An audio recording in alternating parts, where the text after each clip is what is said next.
Jadi kita juga senang kalau Nasdem diambangkan, tetapi ada apa namanya nih, dicewer kecil dari 3 tinggal 2, mulai itu melipir-melipir sampai akhirnya 2024 habis sama sekali. Lain kalau Pak Surya Paloh bilang oke, demi etika politik kami tarik 3 menteri kami, Pak Jokowi maaf sekali, terima kasih, tapi kami akan mendukung walaupun kami tidak di pemerintah. Nah itu lebih masuk akal tuh. Kalau masih bilang kami akan mendukung karena itu kami ada dalam pemerintah, itu membingungkan. Jadi apa namanya, sinyalnya itu nggak jelas. Mau dukung Anies ingin, masyarakat pendukung Anies ingin Anies itu di luar kawasan pemerintahan, Nasdem justru syarat Anies masuk ke kawasan pemerintahan. Jadi sangat mungkin nanti Pak Jokowi kalau jahil, dia akan reshuffle 1 menteri dari Nasdem terus dimasukin Anies. Jadi kacau. Tapi selama presiden tidak mereshuffle, selama presiden tidak mengundurkan Nasdem, ya kita akan komit, kita akan konsisten, kita akan setia mendukung pemerintahan Jokowi sampai 2024. Itu saya kira komitmen Nasdem. Ya pilih calon presiden yang benar gitu kan. Lalu ada yang mengatakan itu Pak Surya Paloh mau merangkul Pak Jokowinya kok nggak mau, katanya gitu ya, walaupun bisa benar bisa salah. Lalu misalnya kok Pak Surya Paloh pulangnya duluan, sementara Pak Jokowinya sendiri juga sampai selesai kan begitu. Jadi seolah-olah ada kesan bahwa Nasdem yang sudah mendeklarasikan Pak Anies itu dalam tanda kutip, loh jangan-jangan nggak sesuai nih dengan Pak Jokowi ya, apalagi kan ada analisa bahwa ya antara Pak Anies dengan calon yang lain itu Pak Anies ini antitesanya Pak Jokowi misalnya gitu, bisa saja dibawa ke sana.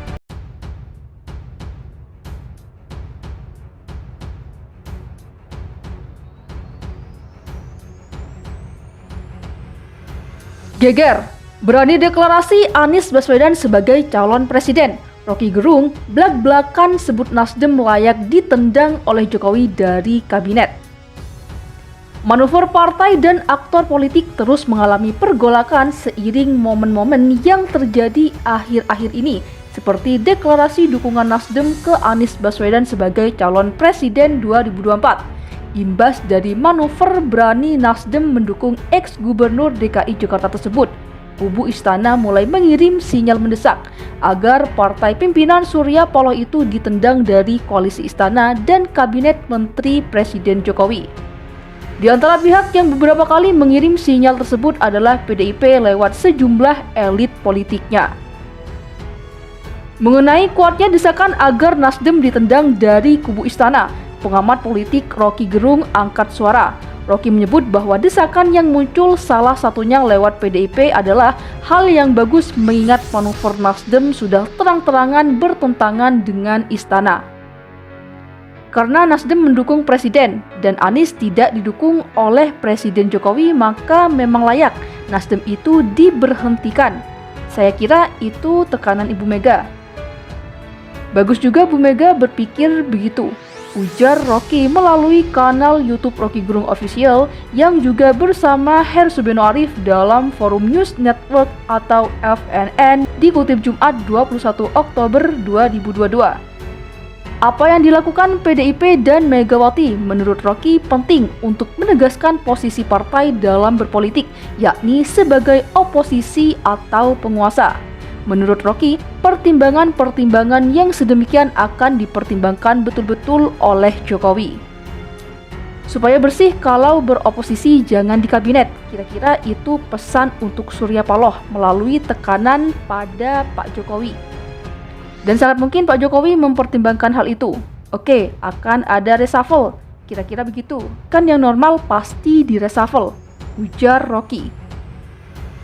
Dengan harga mahal yang harus diterima oleh Nasdem dengan mengusung Anies Baswedan sebagai calon presiden, Rocky juga mengingatkan konsistensi dari Megawati dan PDIP mengenai kedisiplinan dalam bersikap dalam politik. Jika Megawati dan PDIP kencang mengirim sinyal agar Nasdem didepak, imbas tak konsisten bersikap menjadi pendukung pemerintah, maka Megawati perlu bersikap juga ke Ganjar Pranowo karena selama ini dianggap bermanuver mendahului partai terkait pencapresan. Dengan prinsip yang sama kita minta juga pada Bu Mega. Kalau Nasdem ditendang karena indisipliner, ya Ganjar juga harus ditendang. Dia indisipliner di PDIP. Kan FNN cuma mau lihat masuk akal supaya Ibu Mega konsisten dong. Orang yang indisipliner ya dikeluarkan dari partai. Jangan sekedar meminta Nasdem dikeluarkan dari kabinet. Dan kita tahu Ibu Mega selalu tegak lurus dengan prinsipnya. Mudah-mudahan Ganjar dikeluarkan dulu dari PDIP baru Pak Jokowi bilang, "Oke, karena Ibu Mega sudah konsisten, maka saya akan keluarkan Nasdem dari kabinet." Jelas, Rocky.